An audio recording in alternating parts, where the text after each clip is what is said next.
think we've got to approach this from a couple of different directions, and the first one, to your point, is one of what's the demand.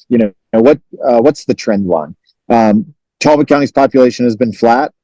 We've seen population decline in some of the rural areas and concentration of growth around Easton. That begs the question: is that trend line artificially flat because there's not enough housing being built, or is that trend line reflective of demand? Do people not want to be in Easton? Do they not want to be in Talbot County?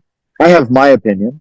My guess is that people do want to be in Easton, and that growth has been slow because it's expensive, and like everywhere else, it's becoming harder and harder to build, and there is too few housing units being developed. Now, that being said, the next question is, where should we build?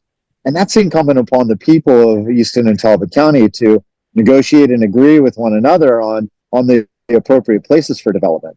There are areas that are waterfront, in the critical area that ought to be developed. We've got quite a few sites right along the Wycomico River in downtown Salisbury that ought to be housing. We've got spots in downtown Baltimore. We've got probably spots near the port in Easton that ought to have some development on them. But then you bring up a great point, which is the more we push further afield from our traditional town centers, the more we're going to encounter environmentally sensitive areas and our critical forest areas and our critical agricultural areas. Ought we consume all of that with housing?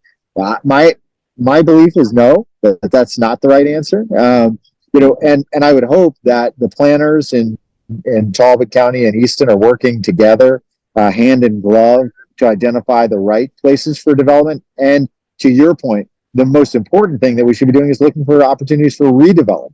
Safeway presents a great opportunity. Maybe the type of mixed-use development and mixed-income development that could have some affordable units, some market rate units, maybe another grocery store or some retail. Easton's got some of the best shopping streets in America, from an urban design standpoint, and more and more from a restaurant and retail standpoint. So Easton's a special place, but it's not devoid of opportunity. There are places that could be redeveloped and further developed. I don't know enough about the second and third floor sort of housing or building stock of the historic buildings of Easton to know whether or not they have been mostly renovated into housing. But I can tell you that in Salisbury, there's not a second or third floor left in older buildings that has not been renovated into housing. It's all apartments.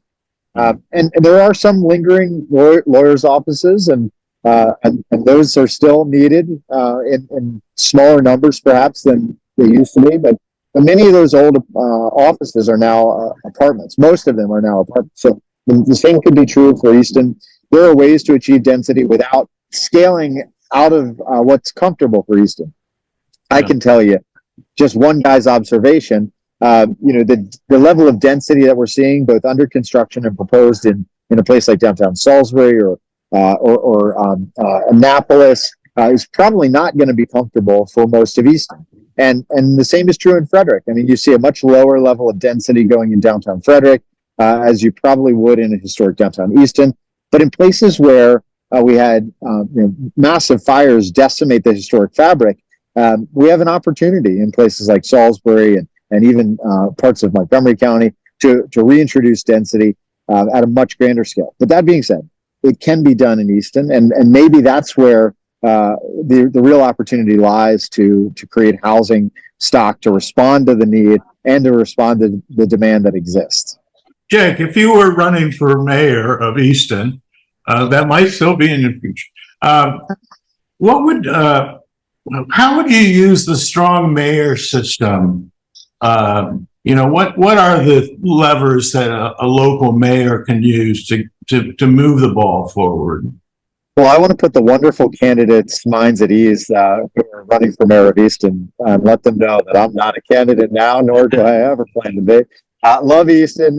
My dad went to high school at Easton High School. My grandfather's pastor of Easton Church of God for a while, and I pass through at least twice every day. But that being said, I'm not running for mayor of Easton.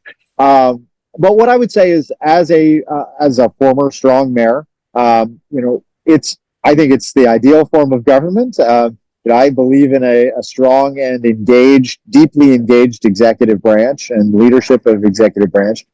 And the tool that is most at your disposal is the bully pulpit.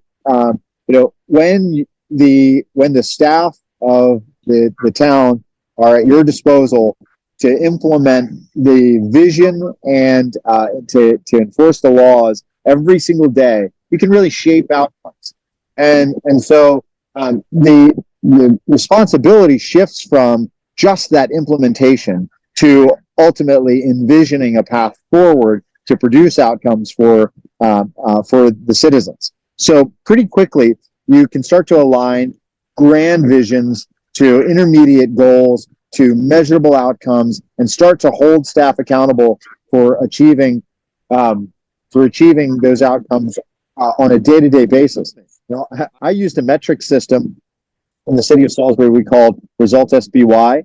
We managed based on a reporting system that required every other week for department heads to stand up and report on the objectives and their progress toward goals on a twice weekly basis. When you align goals and objectives to your vision and then manage on that basis, it forces change pretty quickly. And it also exposes areas that are stagnant or areas that are resistant to change. So it affords you an opportunity to really steer the ship from the helm and not from the council table. And that's to take nothing away from legislators and their responsibilities. They've got significant oversight and lawmaking responsibilities as well. But I believe the executive has the ability and the responsibility to change things from the management team standpoint. Hey, we have to leave it there. Thank you so much for taking time out. I guess we can. Dave, it's always a pleasure. Let's make sure we do it again soon, okay? All right.